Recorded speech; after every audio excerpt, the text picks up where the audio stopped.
So welcome to online video lecture for the subject high voltage DC transmission. So and the topic is origin of over voltages in HVDC systems. Okay. So there are some fundamental differences between the types of over voltages experienced in AC and DC transmission schemes.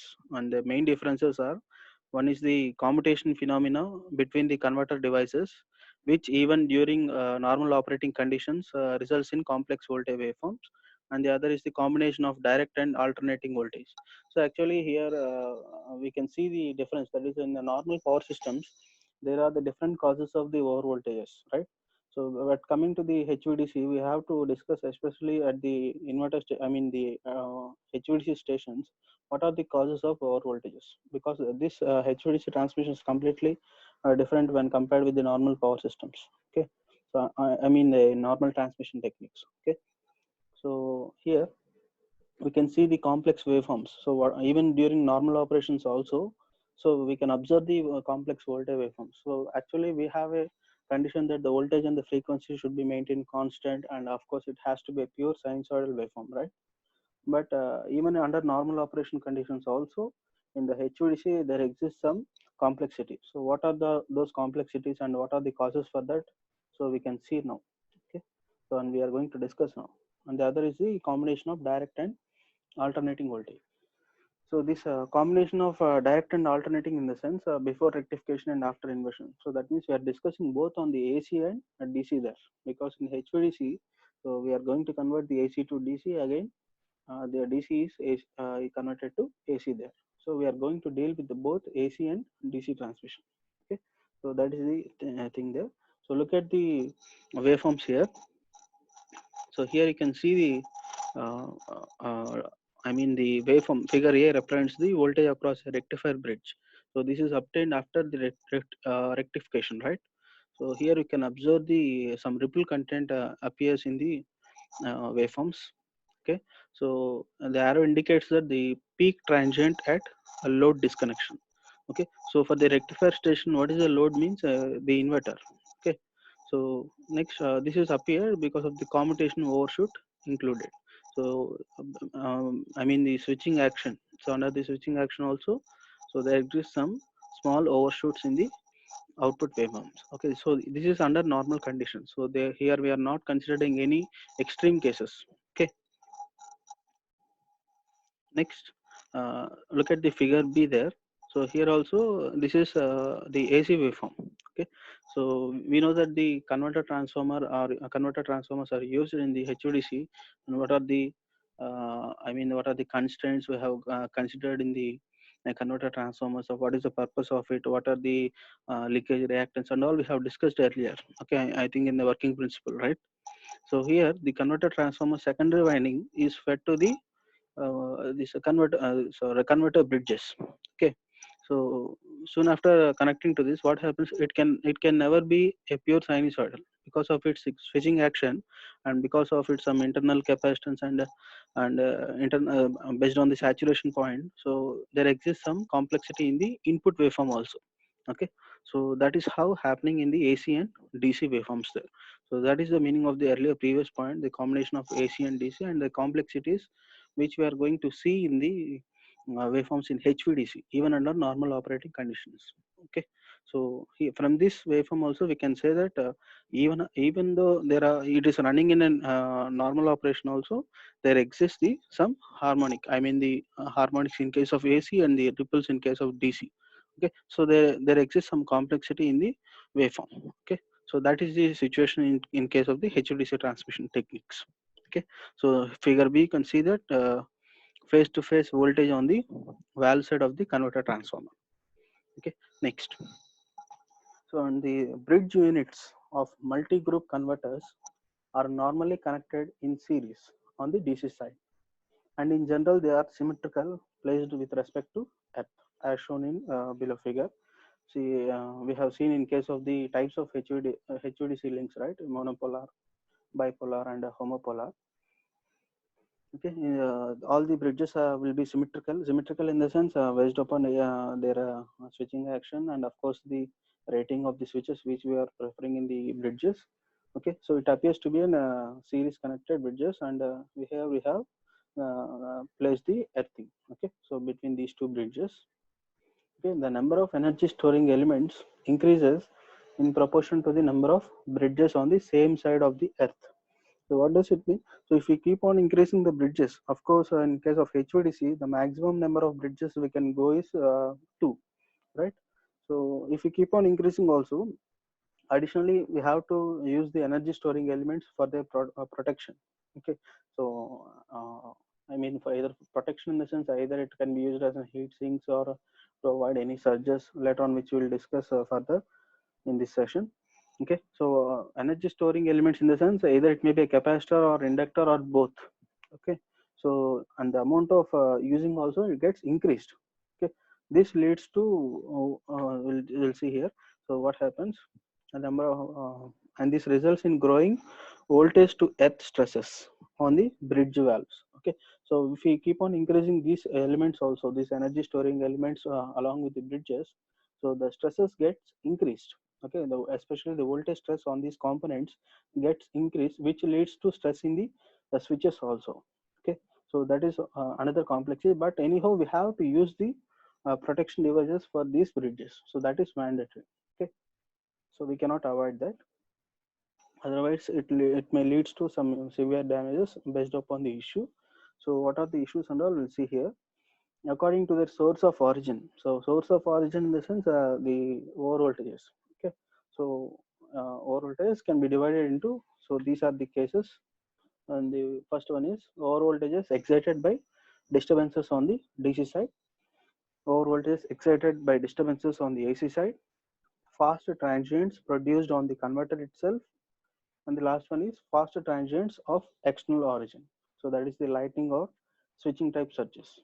Okay, so here we can see that DC side disturbances, AC in the converter itself, and the transients of external origin. So I mean the through the external things, that is lightning or switching type surges.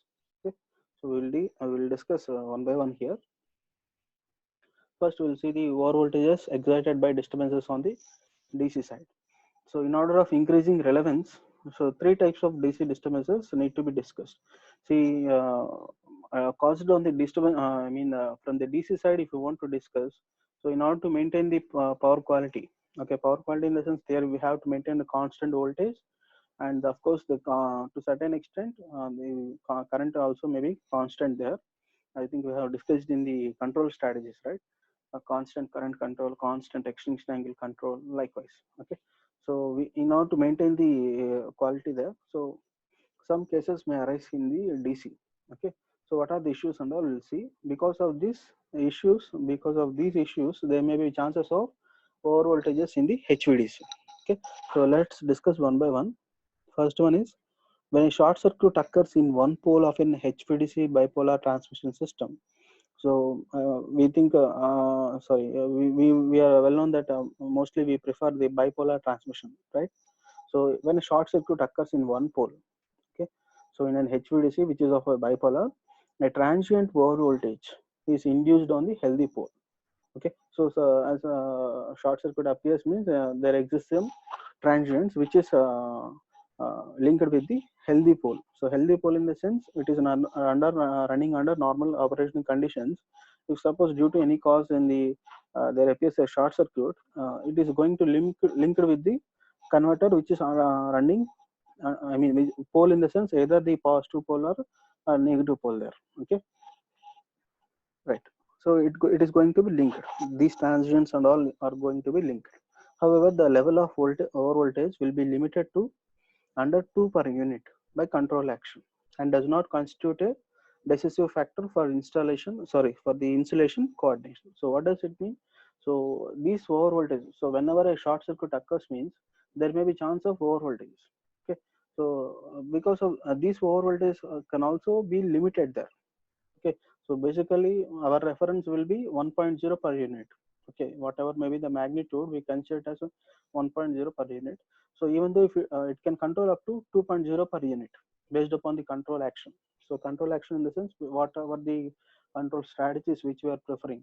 Okay, either it may be a pulse period or pulse frequency or likewise. Okay, so current control strategies. So based upon our control action, it is going to limit up to 2 per unit. Okay, so when this is going to happen, so we no need to bother about the insulation, because when a short circuit occurs in a system, obviously it is going to damage the insulation, because insulation may come into breakdown, and it leads to a severe damage. So this is how happening in the DC side. Okay, when a short circuit appears. Next case is the one of the important cases, that is a re-energization or deblocking of converter bridges can be cause of large transient overvoltage. So we can see this in the energization and de-energization of the uh, HVDC. So that is the uh, blocking and unblocking concepts. We can see this.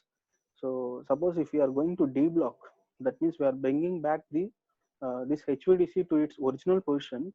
So there may be a chance of a large transient over voltage. Okay, so when we are going to bring the bridge from 0 to its normal operating mode, so look at this figure there. So deblocking with full rectifier voltage against an open inverter. Okay, so here in the sense, inverter is coming to action, but it is also under the zero state. Okay, so here we are making the activation of the rectifier unit. So from the low level to it, we are bringing to its constant voltage. So meanwhile, there may be a chance of the large transient over voltage. See here, you can see from the figure there. So this is the minimum mode of, I mean, with the minimum angle, sorry, with a minimum voltage, we can run the bridge. So in order to bring back to the original position, we are going to reduce the firing angle so that it can reach to its maximum voltage. So in that process, there may be a chance of this large transient over voltages. So this is one of the case there. Okay, so figure A, so this is the figure A, shows the over voltage which can develop on the DC line when the rectifier is deblocked with full rectifier voltage against an open inverter end. Okay, so that is the situation. So the same which I have discussed. Okay, so when this happens, so when we are going to unblock the rectifier unit, means suppose if there are any a fault. So look at the highlighted one in the red color mark. However, the start control normally arises when the rectifier voltage gradually, sorry, once again, however, the start control normally rises the rectifier voltage gradually, and the condition shown in figure can occur as a result of fault in the scheme. So when we are going to, block the bridge, or I mean the rectifier unit, means if there are any fault occurred in the HVDC, then we are going to bias the bridge. So we want to protect the bridge. So for that, we are going to block it. So there are different ways that biasing methods and all. So I'm not discussing now. So that is happen actually if there are any fault occurred in the HVDC. So in that case, when the fault is cleared, again we have to bring back the rectifier unit to its original position. So in that process, there may be a chance of transients. So that is one case in the disturbances on the DC side. Next, look at the last one. The most severe voltage oscillations across a valve will occur in the event, unlikely but possible, of an earth fault on the valve side of the DC reactor's bushing. So I repeat once again, the most severe voltage oscillations across a valve will occur in the event, unlikely but possible, of an earth fault on the valve side. So suppose I look at this figure. In this bridge, if the fault occurred is very nearer to the switches, so valve in the sense, I mean the gate valve. So if a fault is very near to it, that means it is between the anode and cathode. So here you can see the figures. In the figure, you can see the point A and point B. So here you can see the fault symbol there. If the fault is very nearer to the switch, okay, of course it is not going to damage the switch. With the protective units, we are going to preserve it. But if this situation arises, if the fault occurs very near to the bridge and it is between the anode and cathode, so what happens there? There may be a chance of voltage oscillations, severe voltage oscillations. So that is one case in case of the DC disturbances. Okay. However, this over voltage does not affect the line insulation. Okay, as I said you before, this is for a very short period of time when a fault is very nearer to the switch. So it leads to some minor severe voltage oscillations. So of course the insulation is not going to be damaged. Okay, and look at this figure. This is one of the results were taken from the one of the IEEE one. So as per the 1974 IEEE paper, some journal, something else. Okay, so you can see in the time period, that is for a 600 kV, it has been the oscillations are there for 600 kV per microseconds. Okay, okay, for this time particular time period, what are the rise in the voltage, okay, for different voltage levels. See here, u3 of a, u3 of b, so for different phases here.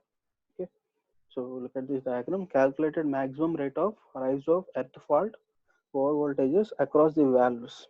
Okay, so this is for different particular see phases. See here, you can see the u3, okay, u6 likewise. So between the two phases. Okay, so this is one group. So see, as for example, two series connected 6 pulse units will be there. So let us consider as one by first one as 1 by 2 and second as 2 by 2. So likewise, so here also you can see, okay, for one group, if the fault is very nearer to the switch, then there may be a chance of severe voltage oscillations. So that is the case. Okay, so that's about the disturbances on the DC side. Okay, next we'll see the harmonic over voltages excited by AC disturbances. Okay, let us see the disturbances on the AC side. So AC harmonic filters are present a capacitive impedances for frequencies below their lowest tuned frequencies.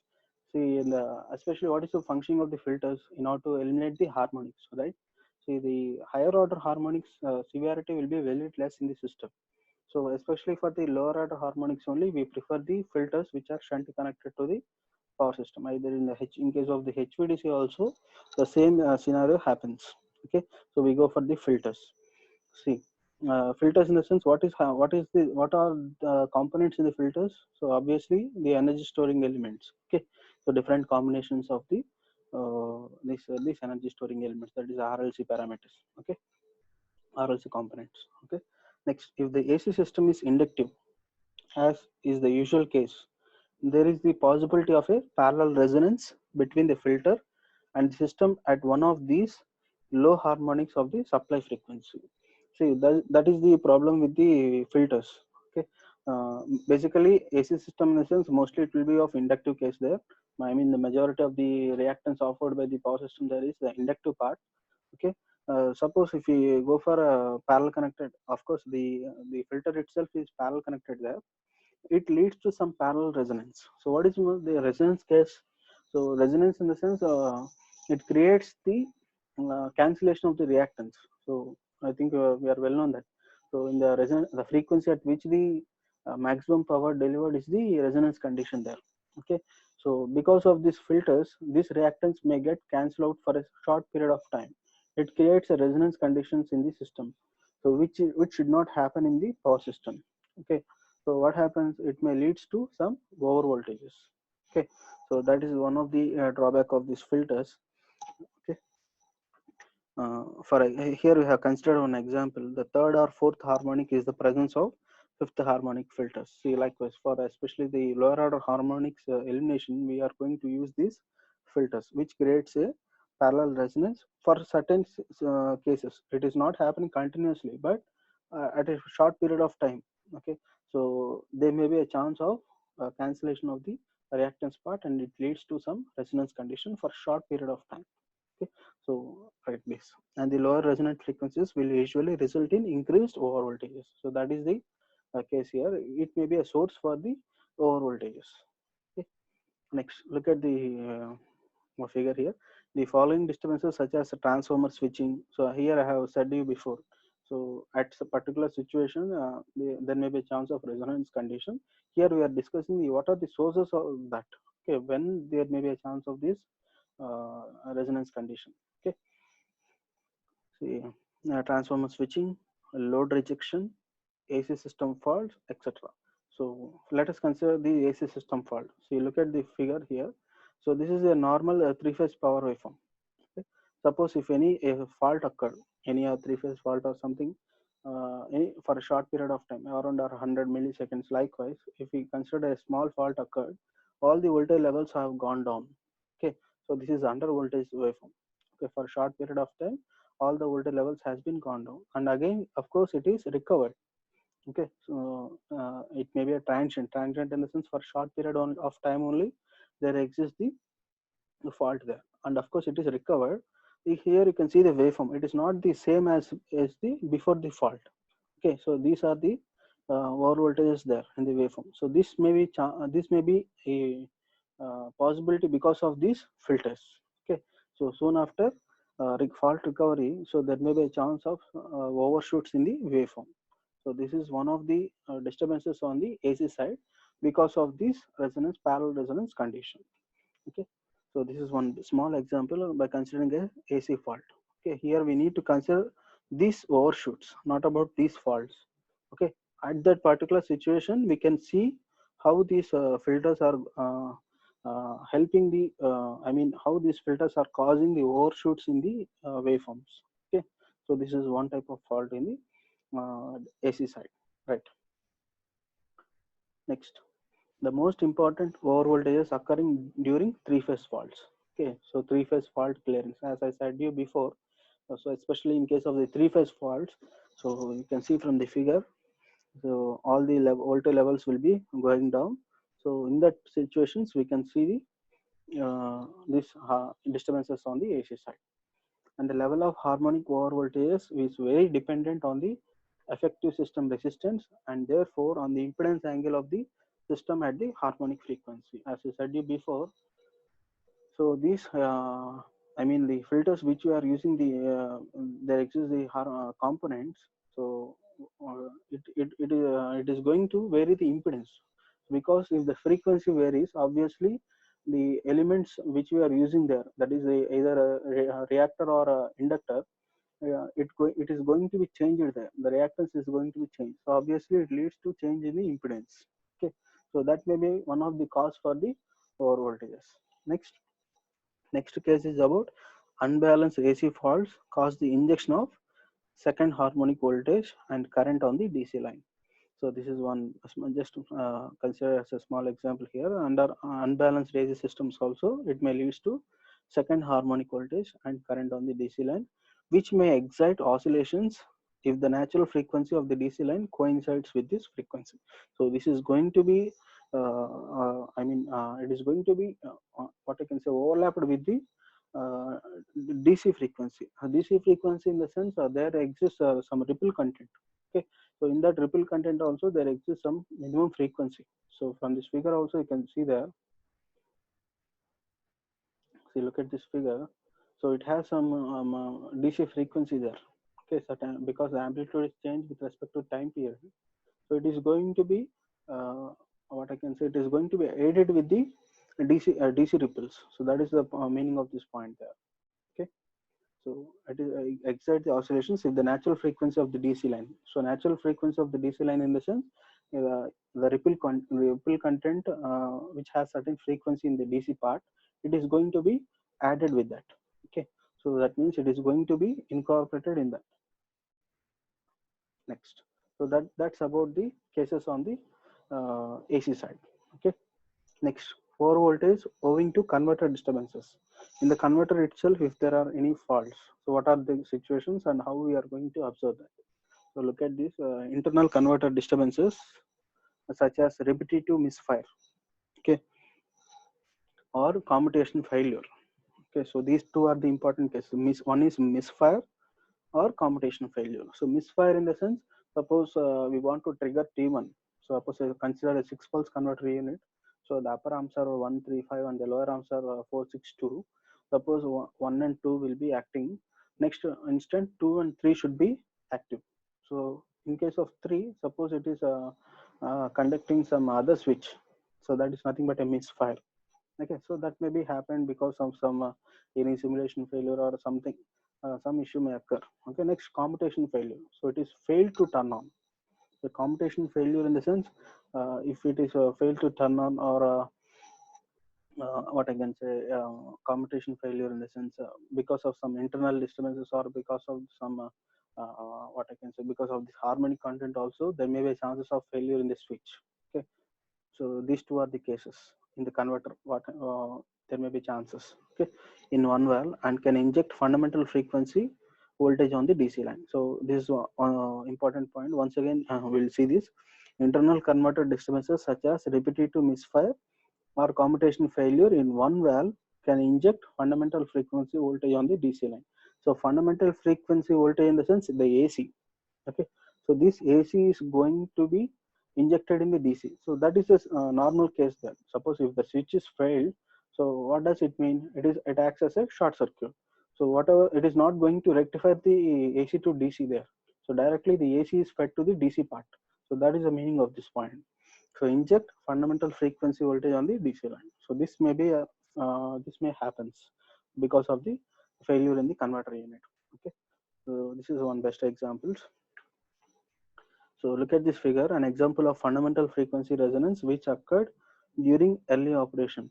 Okay, so look at this figure before the fault occurred. Okay, so 1100 amps there. It is of constant current, that is of a ripple current is there. Okay, so when there is any failure, so what happens continuously? You can see the alternating component in the DC part. So this and all appears in the DC side.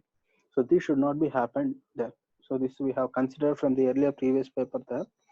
So line current and voltage recorded at the inverter during missing pulse condition in a rectifier bridge. Okay, so there it should be a constant DC, but there exists some alternating components because of the misfire or commutation failure. Next, so this is from as per 1980 SIGRE, in the sense SIGRE, I think we are well known about the standard International Council of Electricity likewise. So it is one of the standards. It gives the standards of the electricity. Okay. Next, another important source of over voltage on the DC line occurs when the inverter firings are blocked without bypass connection action. Okay, suppose if you want to block the inverter, so the problem with the inverter is that there may be a chance of power reversal. Okay, so that is the main drawback of the inverter. If without any proper bias action there, the bias in the sense making the, see, look at the second point there. In this case, two valves per bridge. Suppose 1 and 4, consider as 1 and 4, which should not trigger at the same instant there. So in one leg, two switches cannot be turned on. If you are making it turn on, means that will be acting as a bias condition. Okay, so that means it is used for biasing there. Okay, so conducting and a large AC voltage is inducted on the DC line. So this is happened. Suppose the blocking of the bridge. So we need to make a maximum firing angle there, so that the voltage will be minimum, and we are going to trigger the two switches in the same leg. Okay, so that is nothing but the bias action or bypass action there. So if it was not properly done, there may be reverse of power and it may leads to over voltages. So that is one of the case there. Voltage and current oscillations on the DC line may then cause current extinction at the inverter, followed by a considerable over voltage owing to the rectifier continuing to provide energy into the DC system. Okay, so from the inverter we should never get power into the DC there. Okay, so just we need to control the power. That itself the function of the inverter. So from the, by taking the DC itself, it has to invert into AC. Okay, so directly there should not be any injection of the power in the DC through the inverter. So this may be occurred. Okay, so that is one of the case here.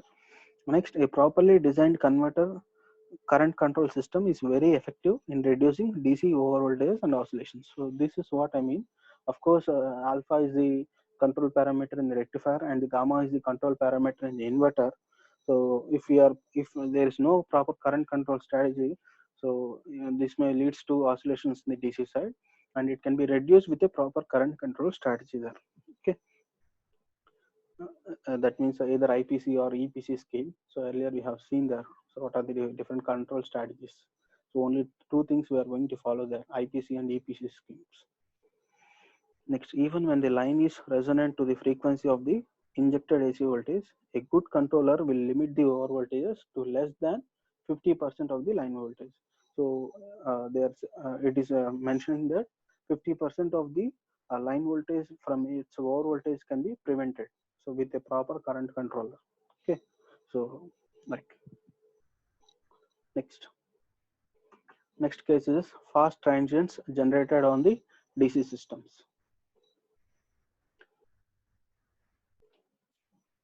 Next, fast transients generated on the DC systems. Next, fast front surges of external origin and shapes of similar to the lightning surge. So this is because of the, it appears to be as a small surges appeared in the line. Okay, it is similar to that. Fast front surges of external origin. So external origin in the sense that may be caused because of the lightning surges or switching surges. So the lightning surges in the sense it is because of the external source there. Okay, switching surges in the sense under switching operations. Okay, so either two valve conduction or three valve conduction. If you are going to perform a switching action there, this also may leads to surges in the bridges. Okay, so these are the two cases in the DC systems. Okay. Next, the front and tail times of the lightning surges tends to fall within the reasonably closely defined limits. See, the surges where it starts from is suppose if we consider it from 0 to certain time period. So that is from the starting, the front in the sense that is the starting, and then the ending. Okay, so we need to consider what is the duration and what is the magnitude there. Okay, so for most purposes, it is taken that a voltage surge associated with lighting may be represented by a unidirectional double exponential wave rising to crest from 0 is in about 1 microsecond and falling to half the amplitude in 50 microseconds. Okay, so here if we consider a small surge there, that is which is adding with the voltage there. So what happens if it starts from 1 microsecond and it is going to end with at a 50 microsecond? So what about the change in amplitude? So because the surge in the sense it appears for a short period of time, and it may add with the voltage waveform. Okay, so and there may be a chance of some what I can say overshoots.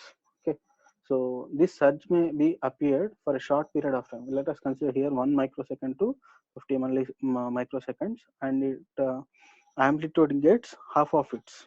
Okay, so this is the situation in one case. Okay, right. So it follows the fundamental waveforms. Okay, next, this is also called standard lighting impulse or 1.2 of 50 microseconds wave. See, look at here 1.2 in the sense, suppose 1 is the per unit reference, so it may exceed up to 1.2. Okay, so that should not be happened. So that is a cause for overshoot there. So 1.2, 0.2 is the overshoot, which is adding with the 1.0 per unit. So which is the reference waveform for a period of 50 microseconds. So this is one of the transients occurred in the systems. Okay. So slow front surges with shapes similar to switching surges. Example 250 microseconds front and 250 microseconds tail. So this is called the slow front surges. Okay.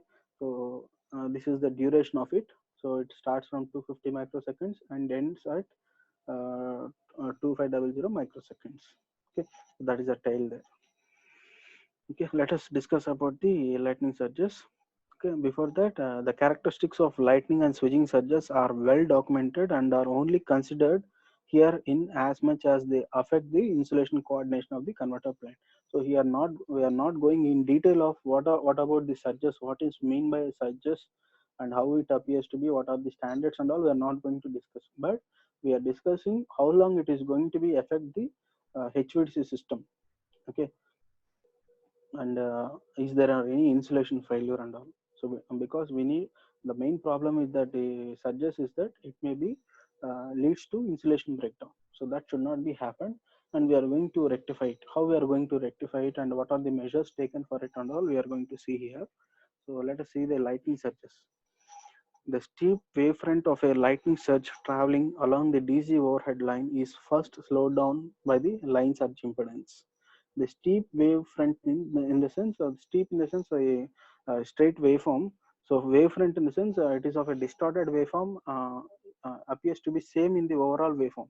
Okay, so it is of a distorted and it appears to be same in the overall waveform. At any instant it will be same there. It is of a distorted waveform, okay, of a lighting surge traveling along the DC overhead line is first slowed down by surge impedance. So as we are well known that in order to avoid these surges, we are going to inject some impedance in the line to overcome these surges. Okay, next, first it was slowed down by this.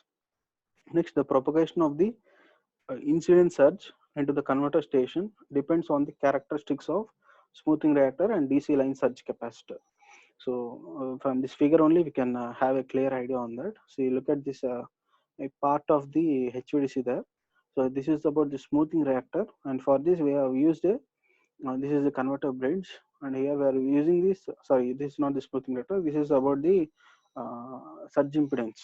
Okay, so this impedance is used for avoiding these surges. We are here we can bias the surges. Okay, so here in this bridge unit we can protect the equipment from these surges. Okay, so this is nothing but the surge impedance. Here we are using the capacitor C0 and the L0, and here it is C1 and it will be L1. Okay, so look at this. So this is nothing but surge impedance. We are adding some impedance to the line so that it can be avoided. So you look at this. When calculating the effect of lightning surges, the DC line surge capacitor is normally replaced by its capacitance and an associated inductance. Okay, so here this is one combination. Okay, so here we are using the storing elements, that is the inductor and capacitors, and other is the series connected to the bridge. Okay, next it is representing the connections inside the capacitor and to the line. The DC reactor coil behaves as an inductance in parallel with an effective internal capacitance as shown in figure. So this is the combination there. So DC reactor in the sense this is the coil there. Okay, so behaves as an inductance in parallel with an effective internal capacitance. So both combinations we have seen here. So this is the surge impedance. So you look at the left hand side figure there for different time constants. Okay, based upon this impedance it creates a time constant there. Suppose for example let us consider it as tau equal to 1 by RC there. So based upon this time constant, if the operating voltages are for example 1000 or 1500 or 2000 kV. Okay, for example tau equal to 1 by RC there. So for different operating voltage levels, so and these are the constant, that is for 0 microseconds, 1 microseconds and 2 microseconds. Likewise, so let us consider C0 is zero point 0.1 microfarads, L0 is 100 microfarads, and CW1 is 1000 picofarads. And this create for these particular values, and these are the operating voltages. So look at here, from it starts from 500 kV, 1000, 1500, 2000. Okay, so here we are going to calculate the overshoots. So how long how much it can withstand, suppose if any surges appears. So this how much impedance we can load to the line. Okay, so based upon this tau equal to 0, so what is the case here, and tau equal to 1 microsecond, so up to which operating voltage it can withstand. Likewise, so this is one of the example of the surge calculations. Okay, so I mean the surge impedance, how long we can how can we load the surge impedance by taking these constants. Okay, so this is one of the examples collected from the previous papers. Next, switching type surges. Okay, so owing to the capacitive and inductive coupling between the conductors, earth faults on one pole give rise to surges on the healthy pole similar to those caused by switching. So what I have discussed earlier, so if one pole is operating healthy, suppose any situation happens of any transients appears in the line, it is going to affect the healthy pole also. Okay, so next, for the analysis of surge transfers on the converter side, the stray inductance of the surge capacitor and the shunt capacitance of the smoothing reactor can be neglected because of their small time constants. See what happens here, based upon the transient levels, automatically we are going to, it is going to change the parameters there. So look at here, the stray inductance in the sense, those values may be differed. Okay, it is obviously going to change there. So dynamically it is going to be responding. Okay, that is the shunt connected or series connected, which we have seen from the earlier diagram there. Let us consider this diagram. So based upon the surge levels, I mean based upon the transient levels, it is going to be dynamically perform accordingly. Okay, next, because of the small time constant. Next, transient network analyzer test indicates that the peak can reach up to 1.8 depending on the line distance and termination. So this is the predefined earlier. They have given the data that if suppose it is reaching to 1.8 per unit there, so through it is tested under network analyzer test. Okay, so it can withstand for a uh, sorry, the transient network analyzer test indicates that the peak can reach up to 1.8. Okay, so through this test, it can they have given the data that it can reach up to 1.8. Okay, so 1.8 in the sense the overshoots there. Okay, so it can withstand up to 1.8 depending on the distance and termination. So earlier we have seen that either for example 1 microseconds to 50 microseconds.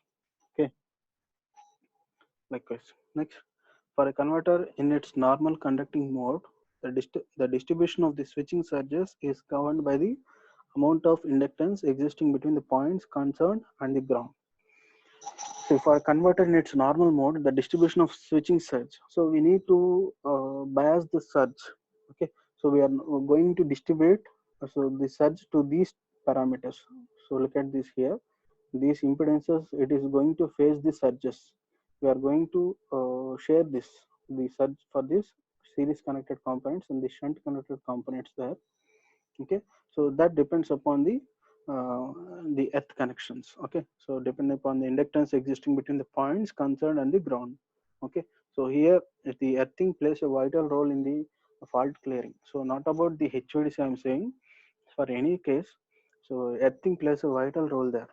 Okay, if proper earthing was not done, it may the fault level may be sorry, maybe it may leads to very severe damage in the power systems. Okay, so very important about the earthing part. So it is going to be biased there. All the surges which you are seen in the line can be subjected to the ground with proper earthing there. Okay, so through this inductance, I mean the energy storing elements. Next, the voltage across both the upper and the lower bridges are mainly determined by the voltage drops across the conducting phases of the transformer belonging to the bridge in question. Okay, so voltage across the upper and lower bridge in the sense, suppose for example 135 and the lower bridges means 462 are mainly determined by voltage drops across the conducting phases. So every time they used to check the what about the voltages at the each particular phases. Okay, so let us consider, see, look at this diagram. See, here you can see between these two phases, here it is U3 and U6 likewise. So they are going to observe this individual voltage drop across these switches and all. Okay, so what has to be appeared across the bridge and what is the voltage drop across each and every switch. So that is nothing but that comes under the valve group control. Okay, so earlier we have seen what is the purpose of valve grouping. Okay, right. 1 second. Okay, see here. So this is for each and individual voltage distribution between the bridges. Look at here. Suppose UD is the direct voltage per bridge, and UB, UC, UD are the voltage to ground from DC bus bars. Okay, so these are the individual voltages there, and how these are appear. What about the magnitudes and all? What about the oscillations and all? So they are going to observe. This is because of the switching actions. Okay, switching surges of long duration and high energy content can be cause current levels of sufficient magnitude to produce current extinction. Okay, so if proper if it was not monitored, for example, if we are continuing with the switching surges, it may leads to current extinction. So current extinction means the there is no continuity for the inverter. So because the inverter needs the constant current there. Okay, of course the constant voltage is maintained, but we have taken the current as the feedback element. Okay, if we keep on allowing these switching surges continuously, bridge is in under action, as we are well known that continuously the bridge has to conduct continuously. The switches has to be in conducting mode. So these these surges, if we continue, it may leads to current extinction. So that means the stopping of the bridge. So that is how uh, the switching surges. Since the inductance of the smoothing reactor is much larger than that of the converter transformer linkage, the incoming surge has little effect on the bridge voltages. Okay, so we are using this smoothing reactors in order to smoothen the DC current waveform. Okay, so it is how very large when compared with the transformer leakage reactance. So earlier we have seen for the converter transformer, we have preferred a leakage reactance which is very less when compared with the smoothing reactor. Okay, so that these surges can be limited there. So before entering into the inverter station, so all these surges and all can be avoided with the help of this smoothing reactor. So that is the meaning of that. However, when the incoming surge extinguishes the valve current, the station side of the smoothing reactor is connected to the earth through the valve grading, damping circuits, and stray capacitance only. So this causes an overswing of higher value than the incoming surge. So we can see from this diagram. So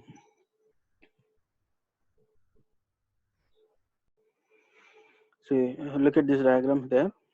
So what we have seen here. However, when the incoming surge extinguishes the valve current, the station side of the smoothing reactor is connected to the earth through the valve grading, damping circuits, and stray capacitance. Here you can see uh, for the each bridge we can see the converter transformer, and for the converter transformer we have seen the protecting part, that is the energy storing elements and the resistance for each phase there.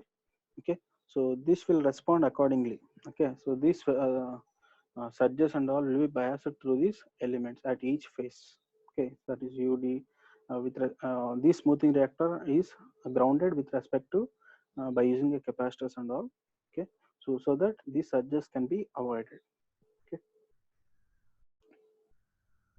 next and the last one is, it is worth pointing out that overall voltages are often the result of certain sequences of events occurring in practice. So caution must be therefore be used in purely resistive uh, speculative theoretical studies, which is possibly incorrect assumptions. So of course this and all are not required there. So this is the circuit scheme after valve current extinction. Okay, so that's about uh, disturbances on the switching type surges, and later on we'll see the remaining part.